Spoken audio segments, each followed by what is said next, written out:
उत्तर प्रदेश के एक छोटे से गांव बड़गांव में दो सगे भाई रहते थे, राजू और मधुकर। दोनों बचपन से ही एक दूसरे के बहुत करीब थे। उनका परिवार खेती किसानी से जुड़ा हुआ था और पिता की मृत्यु के बाद दोनों ने मिलकर खेतों की जिम्मेदारी संभाली थी। राजू बड़ा भाई था, शादीशुदा, जिम्मेदार और व्यवहार में बहुत शांत। मधुकर छोटा था, अभी कुंवारा, लेकिन बहुत मेहनती और सीधा दिल का। दोनों भाई एक ही घर में रहते, एक ही खेत में काम करते और कमाई भी बराबर बांटते। गांव वाले अक्सर कहा करते, इन भाइयों जैसा प्यार अब कहाँ देखने को मिलता है। हर सुबह सूरज उगने से पहले दोनों भाई खेत पर निकल जाते। कोई हल चलाता, कोई बैलों को पानी पिलाता। दोपहर को घर आकर साथ खाना खाते और फिर देर शाम तक खेत में काम करते। उनकी मेहनत और एकता देखकर गांव के बाकी किसान भी प्रेरणा लेते। एक बार गांव में पंचायत बैठी। सरपंच ने कहा, राजू और मधुकर को हम गांव की शान की उपाधि दे रहे हैं, क्योंकि इन्होंने आपसी प्रेम और मेहनत से सबका दिल जीत लिया है। कई साल सब कुछ ठीक चलता रहा, लेकिन फिर एक ऐसा दौर आया जिसने उनके रिश्ते की परीक्षा ले ली। एक साल बेमौसम बारिश के कारण फसल पूरी तरह बर्बाद हो गई।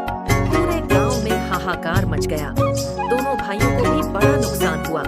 उधार लेकर खेती की थी, अब कर्ज चुकाना मुश्किल हो गया। राजू की पत्नी सविता को चिंता सताने लगी। उसने राजू से कहा, भैया के साथ रहकर अब तक अच्छा किया, लेकिन अब हमें अपने बच्चों की भी तो सोचनी है।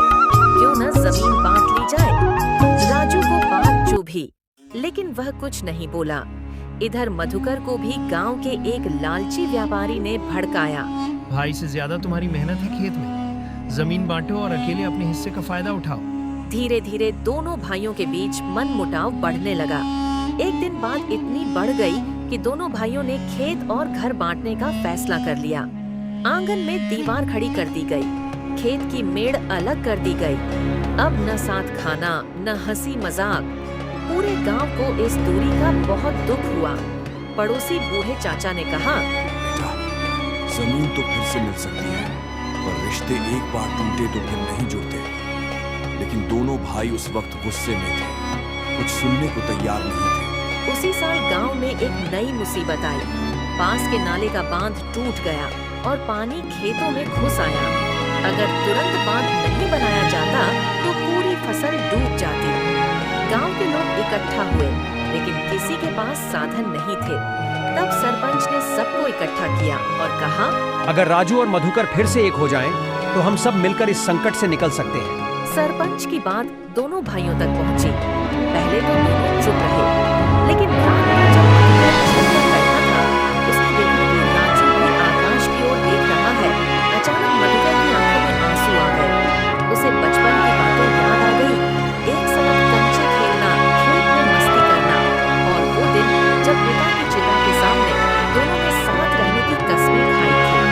वह नीचे उतरा, दीवार के पास गया और जोर से बोला, भैया, क्या हम फिर से भाई बन सकते हैं? राजू भागता हुआ आया और दीवार के पार से बोला, मधु, तुझसे बढ़कर कुछ नहीं इस दुनिया में। दोनों ने एक दूसरे को गले लगा लिया। अगली सुबह सबसे पहले उन्होंने खुद दीवार तोड़ी और गांव के लोगों के साथ मिलकर बांध की मरम्मत शुरू की। कुछ ही दिनों में बांध बन गया, पानी का रास्ता रोक दिया गया और फसल बच गई। गांव ने राहत की सांस ली।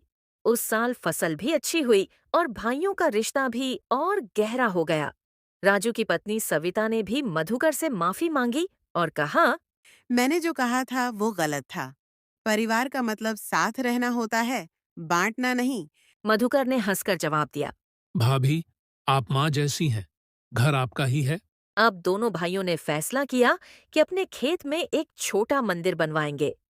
माँ अन्नपूर्णा का मंदिर, जहां हर साल गांव का भोज होगा और दीवार तोड़ने वाले उस दिन को एकता दिवस के रूप में मनाया जाएगा। रिश्तों से बड़ी कोई दौलत नहीं होती। गलतफहमियों से दूरियां आती है, लेकिन प्रेम से मिट भी जाती है। जब भाई साथ हों तो कोई भी संकट बड़ा नहीं होता।